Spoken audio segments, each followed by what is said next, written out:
मेरे आत्मीय दोस्तों, लाइफ मेकिंग के इस यूट्यूब चैनल पर बहुत बहुत स्वागत है। आज की इस वीडियो के माध्यम से हम लोग ग्रुप डी के फाइनल कट ऑफ के बारे में जानेंगे।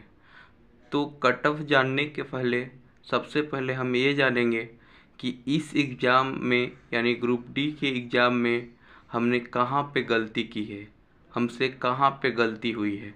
देखिए, 2018 के एग्ज़ाम में और 2022 के एग्ज़ाम में क्वेश्चन पूछने का तरीका बिल्कुल अलग है।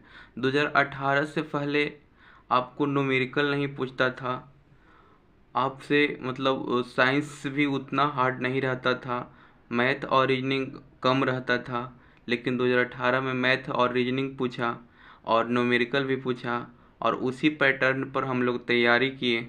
लेकिन 2022 में एनसीईआरटी से पूछ दिया। हम लोग कहाँ पे गलती किए कि हम लोग जो पढ़ रहे थे वो जड़ से नहीं पढ़ रहे थे। जैसे कि हम लोग को एनसीईआरटी का बुक पढ़ना चाहिए था, जड़ से पढ़ना चाहिए था एनसीईआरटी का बुक, लेकिन हम लोग एनसीईआरटी का बुक नहीं पढ़ पाए। और आगे की तैयारी करने के लिए रेलवे का मैथ और रीजनिंग अच्छा होना चाहिए। और जो साइंस और जीके जीएस जो हम लोग पढ़ते हैं एनसीईआरटी बुक से पढ़ना पड़ेगा। और कहाँ से पढ़ें तो एनसीईआरटी बुक से आपको साइंस पढ़ना पड़ेगा और बहुत अच्छी तरीके से पढ़ना पड़ेगा। यानी आपको जो भी डाउट है वो क्लियर रहना चाहिए। बहुत मान लिया जाए कि आपको गति के बारे में पढ़ रहे हैं तो गति का जो भी क्वेश्चन किसी भी तरीके से क्वेश्चन एग्जाम में पूछे वो सब बनना चाहिए। जैसे कि यहाँ पे हम लोग क्या करते हैं कि सेट बनाते हैं, सेट बना करके उसमें से जो गलत होता है उसी को पढ़ लेते हैं। तो अब सेट बनाने से अब नहीं होगा, अब आपको डिटेल्स में पढ़ना पड़ेगा और डिटेल्स में पढ़ने के बाद आपको सेट भी बनाना पड़ेगा।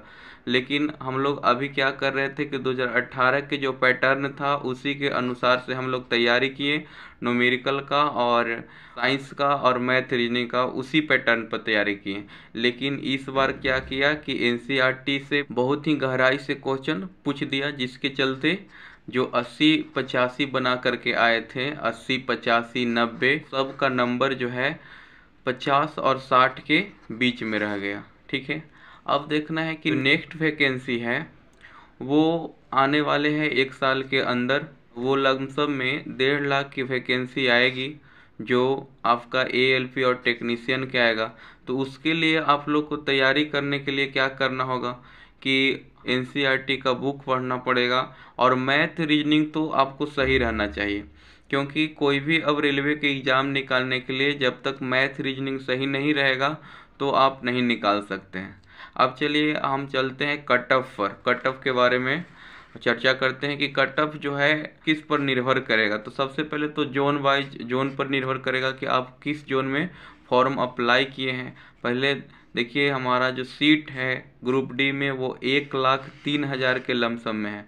ठीक है, तो कट ऑफ निर्भर करेगा जोन पर कि आप किस जोन में हैं। उसके बाद अटेंडेंस पे कि उस जोन का अटेंडेंस कितना हो रहा है। उसके बाद शिफ्ट पर कि कौन सा शिफ्ट का मतलब क्वेश्चन इजी था, किसका मॉडरेट था, किसका हार्ड था, उसको पर भी निर्भर करेगा। उसके बाद परसेंटाइल पर निर्भर करेगा कि परसेंटाइल बढ़ा करके कितना कर रहा है। उसके बाद कैटेगरी पर भी निर्भर करेगा कि आप बीसी हैं, एससी हैं, एसटी है, उस पर भी निर्भर करेगा।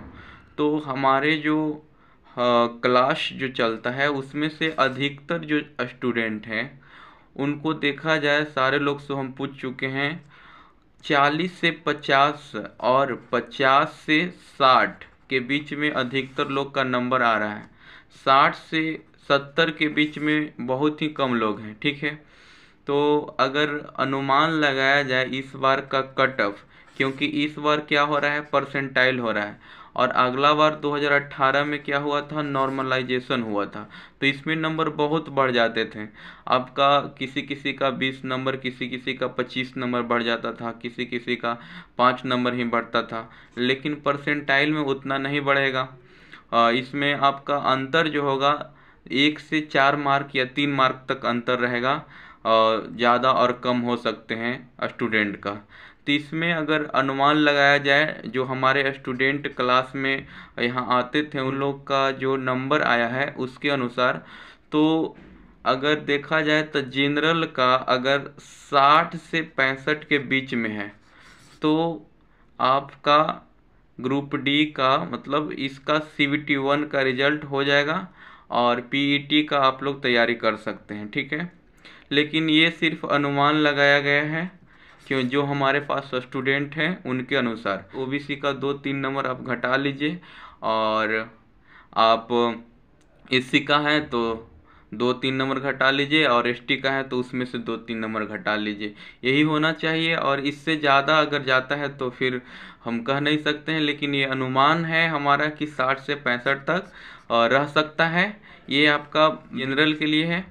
और देखा जाए तो जोन के हिसाब से भी कट ऑफ कम हो सकते हैं, तो 50 और 60 नंबर वाले भी हिम्मत ना हारे, आप लोग का भी रिजल्ट हो सकता है, लेकिन आपका जोन पर निर्भर करता है। तो चलिए आज के लिए बस इतना ही, फिर मिलते हैं अगले वीडियो में। तब तक के लिए नमस्कार, जय हिंद।